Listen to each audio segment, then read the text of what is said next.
falconer. There are 4 of us on Staten Island, and there's 3 of us here today, so that's a lot for us. That's Miguel Rodriguez, and Mike Vinciguerra. We're all 3 of us are the licensed falconers. In general, I'm going to tell you, and then we have a couple of short videos that we're going to show, and then we'll speak in between. But falconry started about 4,000 years ago, they think, in China, where people, before guns and bows and arrows were invented, people noticed that birds of prey, hawks, owls, eagles, were eating the same type of food that they wanted to eat. So they figured out a way of training the birds of prey to catch the food that they wanted to eat. And that's how they think falconry started. You have to be licensed to do this by the New York State DEC. And I think the youngest age is 14. 14 is the youngest age you can become a falconer. I'm going to show the first video, which is geared more for younger children, but it's 2 years, which you are sponsored by someone who's already a master or a general falconer. After that, there's general, which you are for about 5 years, and then after that, you can be upgraded to master class falconer. I'm not a professional at doing this. I'm a falconer, and I just come here and talk about it. How long have you been doing it, actually? I've been doing it since 2001, so 16 years, 17 years. Miguel has, how long have you been doing it? 4 years, and Mike, 5 years. For 11 years, I was the only one on Staten Island. And we go out in the woods, and basically your birds, depends on what type of bird you're hunting with, but I have a red-tailed hawk. The red-tailed hawk I release, it goes in a tree like that Harris hawk did, and it will follow you, because basically you are the dog scaring up game for it. So it follows you knowing that you're going to get a squirrel or a rabbit to run in front of it, and then it will attempt to capture that rabbit or squirrel. Do you have anything you want to say, Miguel? What about on here? Have you guys seen this we had up here? The various types of birds of prey? Just to get an idea of, obviously in real life, but just to see. I'll leave it up there if you guys can come up later on and just look at it. Just to see. You guys probably wonder why I have a dog. Like he said, what we normally do, once we release the bird and we'll watch him hunt, we'll try to get things to move, whether it's squirrels or rabbits. So what a lot of guys do, they train a dog to do that for them. So we'll let the dog out, we'll let the dog get used to the bird, and they'll work together as a team. So the dog will know that he's going to flush something for the hawk, and the hawk's going to be watching the dog constantly, because it knows that eventually she's going to put up a rabbit, Or some dogs will have to squirrel, rats, I mean, it could be anything. For the most part, a lot of guys train them to do to flush rabbits. So it's a lot of fun watching them both, work together. Yeah. Is that your dog? This is my dog. Yeah. This dog was raised and trained to find rabbits. So I have maybe a silly question. Does the bird like the dog? Well, right now I'm in the process of introducing them to each other, and eventually they'll have a relationship. They'll know what each of their roles are.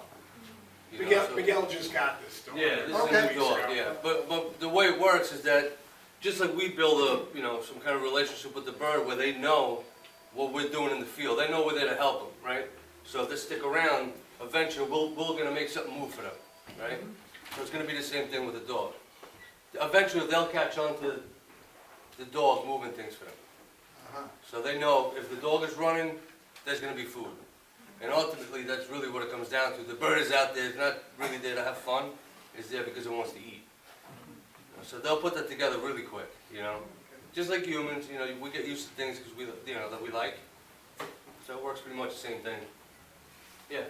Can you release your birds on Staten Island? Yeah, I mean, by law, we can fly the bird anywhere.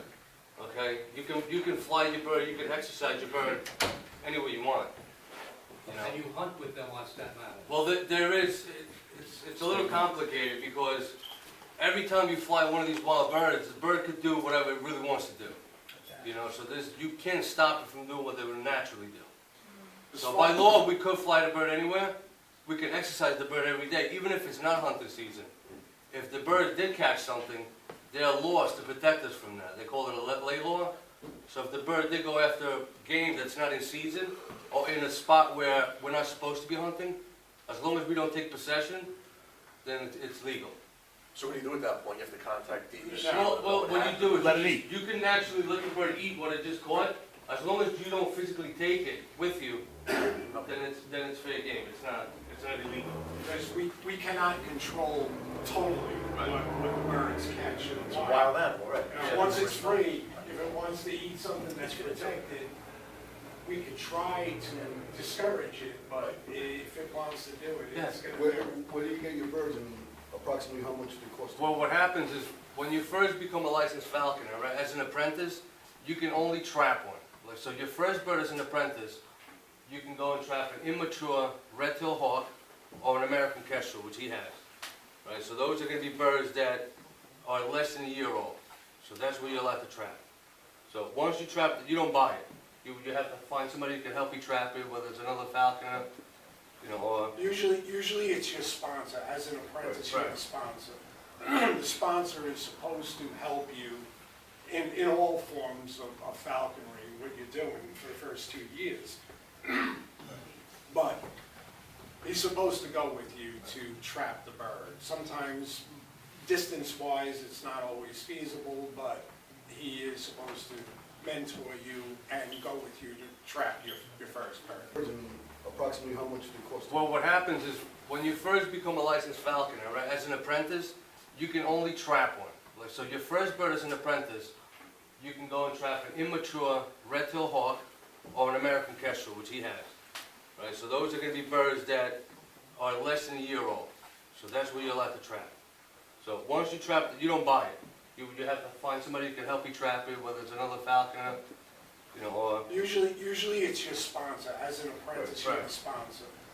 The sponsor is supposed to help you in all forms of falconry, what you're doing for the first 2 years. But he's supposed to go with you to trap the bird. Sometimes, distance-wise, it's not always feasible, but he is supposed to mentor you and go with you to trap your first bird. Where can we trap them? Well, since we're licensed by the state, we could technically trap them anywhere in the state, right? But you don't want to do that in the city, so we'll go and we'll do it in, you know, upstate New York or somewhere We where... usually go upstate. Right. And as far as New York State DEC is concerned, small game hunting, believe it or not, most people don't know this, small game hunting, which includes rabbit, squirrel, and pheasant, is allowed in New York City. Except that you're not allowed to hunt with a bow, and you're not allowed to hunt with a firearm in New York City. But you can use a hawk to hunt in New York City. When you feed your bird, what are you feeding it? Live animals? No, well, when they're hunting, they're gonna catch something that's live, but there's raptor food that's for sale that we buy, frozen. You know, whether it's chicken, you know, or quail, mice, rats, there's a lot of things that we could buy that are sold for raptors. It doesn't have to be alive. They eat. Right, like when you have snakes, you give them pinkies and you don't. Yeah, exactly. Yeah, it's almost the same thing, but you know, you can't keep a ton of frozen rats in the house. I mean, live rats, you know, we keep everything frozen. Yeah. So during small game hunting season, you could go out in Staten Island and go hunt for rabbits? Yes.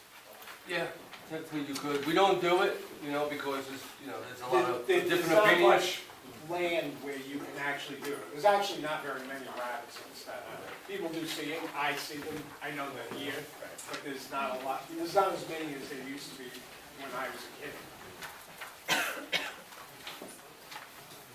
What's the life expectancy of the bird based on species? Well, it depends, you know, everything is a wild, it's a gamble, but a lot of these red-tailed hawks, right, the ones where we're allowed to trap as apprentices, they say up to 80% of them were not going to make it to their first year of life. so some of them are known to live 20 years, but these younger birds, most of them, 80%, so 8 out of 10 are gonna die before they turn 1. That's why by law, we're allowed to trap 1 or 2 every year, hunt with it, and then release it, which is what we normally do. So But there has been birds that live, 20 years in the wild. Red-tailed hawks, which is what I have right here, and which apprentices are allowed to trap, they're about 20 years in the wild and about 30 years in captivity. I think the longest one was 37 years in captivity. Why such a young mortality rate? Well, you know what? Wild. It's Wildlife. Tough winters. It's tough, yeah. Hard to find food. It's hard to survive. That's That's basically why- it. And they're young and inexperienced. That's why when we trap birds, we have to trap immature birds.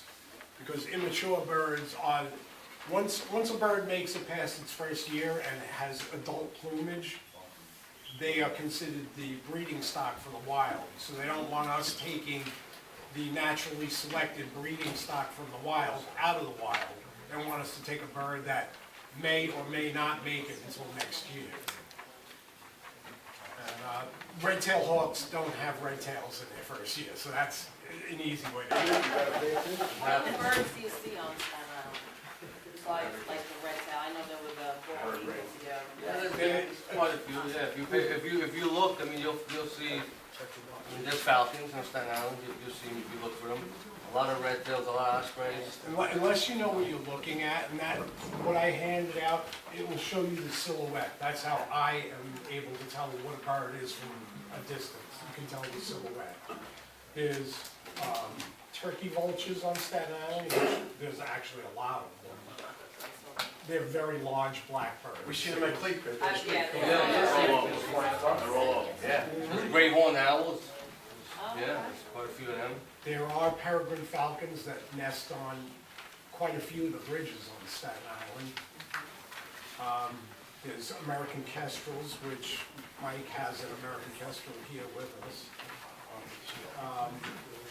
Red-tailed hawks.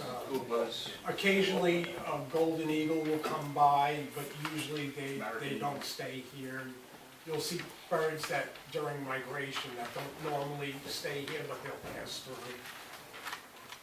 I figured maybe we'll show another You video. had a question there? How many chicks do they usually have? How many babies? Yeah. Well, it depends. So a lot of these red tails, they normally have between 3 and 4. There's other birds. Some owls can have up to 10. It all depends. I like to hood the bird because it's just a tool for me. So now he doesn't know to attack you, I guess. No, I mean, the Keeps them calm. hood Does. doesn't stop the bird from attacking or not attacking. That's not what it's for. These birds, they live in this visual world. It's all about what they see, right? So every time you cover their head and you cover their eyes, they'll calm down. It's just another way for you to control them. You can have a bird, like his bird that's never been hooded, perfectly fine around people. And you can have a bird that's, chaotic, and you want it to reboot, get spooked. put the hat on, it'll calm down. Even after he takes his bird out, they'll get scared. Sometimes the bird might try to fly off the glove, right? Might try to jump, just like, It's a wild animal. We have to it's keep that in wild, mind. yeah, so it has its own Even mind. dogs. It might just wanna, don't get scared, it might just jump off, and he's got a tether, so it's not going anywhere, but. Certain species of birds are more, Aggressive. aggressive. Skittish. Skittish. Yeah. Some of them get really scared. Red-tailed hawks are known to be pretty tame. Could you speak about specifically, how do you go about trapping a bird? Maybe I missed it, or just, it's complicated? It's complicated. It's not like you crawl up into a nest and steal it. Yeah, you No. it's gotta, Once you're a general class falconer, you can go up into a nest, oh, really? and you can take it if you want. Really? Right, you gotta report it to the state, right, let them know that you caught that bird. But, as an apprentice, you have to trap a bird that's already flying, right? So there are different ways, there's a lot, we won't get into every detail, but, we make traps to lure these birds in with bait, live bait, so you can. It's almost like fishing, but, We protect the bait. We put leather harnesses on a pigeon, and we attach the pigeon to a line, right, and the bird is totally protected, and it's near a bow net. The bow net folds in half, we'll be in a blind, We'll be in a designated area where we think there's gonna be a lot of hawks crossing that day. And that's basically one of the ways. There's other ways. That's one of the ways that we trap, many of the hawks, not just the red tail. A lot of them will come in thinking the pigeon's free food, easy food, it's injured. And we'll use the pigeon a couple of times. It doesn't get hurt. You have the leather harness protects it, fully. So you have that bird and it's in your net or what, and now it's just a process to... We'll wait in the blind, and hawks will be passing through and decide it's dinner. Come down, grab the hawk, the pigeon. As soon as we pull the net, it's trying to, let's go, the pigeon's trying to figure out how to get out. And that's how we basically, but that's one of the ways. There's numerous ways. We all know that owning a pet comes with its expenses. Yes, What expensive. kind of expenses are involved with this? I mean, do you have to take this bird to a vet like you do a dog? Does it have to get shots? I mean, do they get sick like dogs get sick? Well, you need like an 8 by 10 enclosure for the bird. It's federally regulated, will get inspected. So you need to buy or make, a shed for it, and then you need to have an outside area for it. So that right off the bat, that's probably a couple $1,000s. She wants to know about veterinary care. Right, we'll get to that. So now, that's the beginning. Now, the vet care, if the bird gets sick, you should take it to the vet and, take care of it. It doesn't need to go to the vet, like on checkups, not really. Okay. You would want to take care of the bird if it's sick, which just happened to be, get some antibiotics or whatever, but you don't need to take it to the vet for shots or whatever. This bird's most likely going to be released into the wild. If it gets sick in your possession, you want to do everything in your capability to, make the bird survive. This is a male kestrel. He's starting to molt, so he's losing some of his feathers. And the females are about 30% bigger. About 30% bigger. The females in the raptor world are the bigger. Does it make a difference in their ability to hunt if they're male or female? No, not really as far as the ability, but maybe their prey. The females may go for bigger stuff, and they're usually more aggressive too. And the males will go for smaller prey. But their abilities, they're very efficient hunters. And this guy would be the smallest falcon in America right here. How old is he? This guy's 2 years old. What did it cost you to purchase this? This guy here was about $250, $300. But these are easily catchable. I caught one in Miller's Field. They're everywhere. As long as you know how to spot them, that's why they're so inexpensive to buy. Let's see his talons. This is one of the birds that, as an apprentice, you're allowed to have. Now this bird here, we train it to go for sparrows, starlings, and mice. Sparrows and starlings are the only two birds, there's three, pigeons also, that are not protected by the government because they're invasive animals that come from other countries. These birds actually hurt our songbirds, so you could kill sparrows at any time of the year, anybody. We actually, someone like me, I look for people who catch sparrows to give me them for food for the birds. I actually have a sparrow trap, and this is pretty much what he'll usually eat, sparrows and starlings. Had him so long, he's a little more accustomed to being around people. We hunt, all together with it. And we've done a few shows with Boy Scouts and stuff. So she's a little more accustomed and not too fidgety around people. Usually they'll start trying to fly away. Depends on how they are with people. How much does the bird weigh? Paul, how much is your bird? Do you have it? It's about, That one's over 3 pounds, that one. the hunting weight of the bird is about 42 ounces. Oh, okay. During the summer, I keep it around about 50 ounces. Really? You want to take a picture? 16 pounds. That shed up there on the screen, Yes. that's her house. Okay. So you keep her outdoors all winter long? All winter. You never, with the freezing cold and everything, you never have to bring her in? She's native to this area, so Well, that's true. as long as you keep them out of the wind and When the you keep rain, them fed, they're happy. they're fine. Yeah. But Make noise. Does the bird make noise? She will scream at strangers, yes. If I go in the backyard and he's not around, she'll scream at me. Because you're another female, that's why. Because I don't have food for her. Yeah. One is tethered, which they're tied together off. You'll hear the bells. And also, if she does catch something that we did not see her catch, we'll listen for the bells. There's also another way of us to find her, which we didn't discuss yet either, is that we usually attach a transmitter to their legs, so that if they do take off, we have a receiver and it's a transmitter, and we're able to track the bird for a few miles. In a few days too. It depends on if you find it or not. Well, how big is the wingspan on this red-tailed hawk? About 4 feet. So if she was to spread her wings, it would be Yeah. that one? Wow. That's a nice size, red tail. It also has a female. In all birds of prey, females are 1/3 larger than males. They're not really sure why. Does the bell sometimes interfere with her ability to catch prey because it's making a noise that could alert the prey? It probably does, Helps, but it might be. but because we are helping the bird, it kind of equals out, you know? In my opinion, we want to make as much noise as possible to flush prey. So, in my opinion, the bells actually helping these squirrels come out, move, scare them. Because when a squirrel sees a hawk, Paul knows, They freeze. they freeze. They do not move. I mean, I've seen this hawk about 5 or 6 feet away from a squirrel that's not moving. And I cannot believe that an older squirrel won't move. He knows if I move, I'm gone.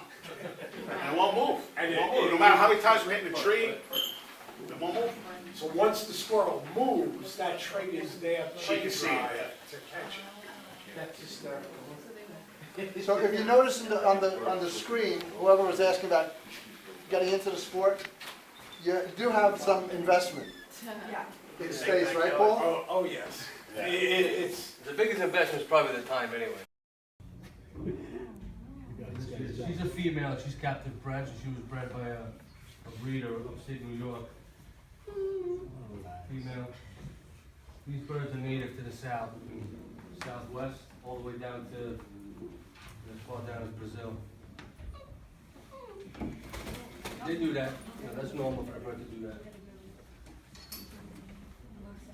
You trapped her or? No, this bird is captive bred. You purchased that one? Yeah, the only way to trap this one, you have to go down south, maybe Texas. Mexico, Texas. This one's about $700. Yeah, but it's not the money thing. Don't get caught up on the price of the bird because, you have to be allowed to have them in the first place. So the licensing process is what really, what takes time and what's hard to get. Buying the bird, it's easy once you have your license. Well, you cannot buy these birds unless you're, Unless you're licensed, right. at least in general. If you had a male and a female, would they breed in captivity? These birds will. Yeah, these birds will breed very easily. But you need a special permit for That's that, another permit. That's propagation. another permit, yeah. There's a lot of, the The fence. government wants their money I'm too. saying that there's gotta be a. Yeah, there's permits for everything. Yeah. Some of these birds they breed all year round, where other birds only do it once a year. Yeah, this is the bird that you can get after you pass your apprenticeship and you upgrade your license to a general. Then you can start buying birds if you want. Then at that point you can pretty much get any bird that you can. Be housed separately? These Harris hawks, they're very social. So if you have more than one, you could house them together. You can hunt with All them. right, and these are the only birds of prey really that hunt together in a pack. Okay? Yeah, if you'll see them out in the wild, you see 4 or 5 of them hunting together, and sometimes they'll even perch on top of each other to get a better vantage point. Yeah. This question is for the gentleman there. With your bird, you still have to have an enclosure outside, even though you said you keep them inside a little? By law, yeah, you have to have an enclosure, and it has to be an 8-foot by 10-foot No enclosure. matter the size of the bird? Yeah, don't matter the size of the bird, but I keep him inside Right. because of the, the weather, and I keep him outside in the summer because there's no worries. Go ahead. How big was he when you got him? It was this size, actually. This is that type of bird that you want it when you buy it, when you get it.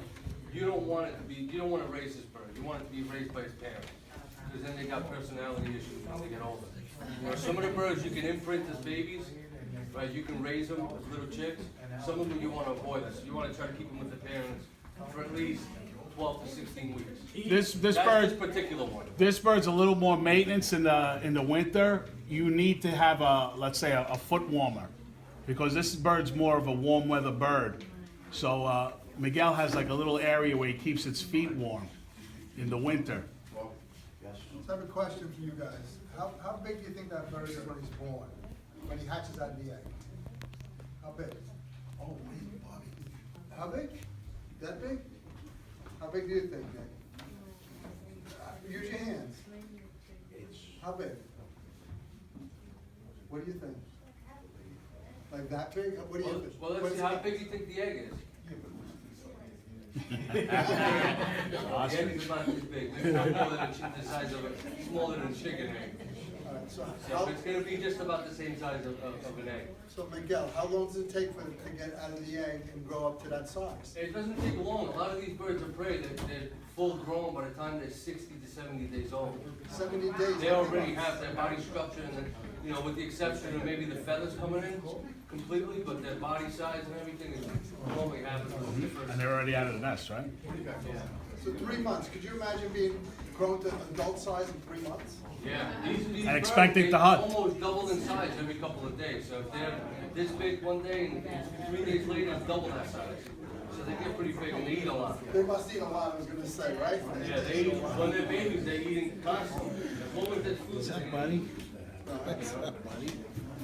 But this particular one, I didn't raise it. I have her as an immature bird, but she was raised by parents. You know, I've had birds that I raised. How long you had it? This one I have for 2 years. Yeah. She's about 4 years old then, I guess? No, she is 2. Yeah. Yeah, I got her when she was about 4 months old. So this is the second. She was born, 2 years ago in June, let's say. No, in May. In May. What kind of bird is this, Miguel, again? It's a Harris's Hawk. A Harris's Hawk. Yeah.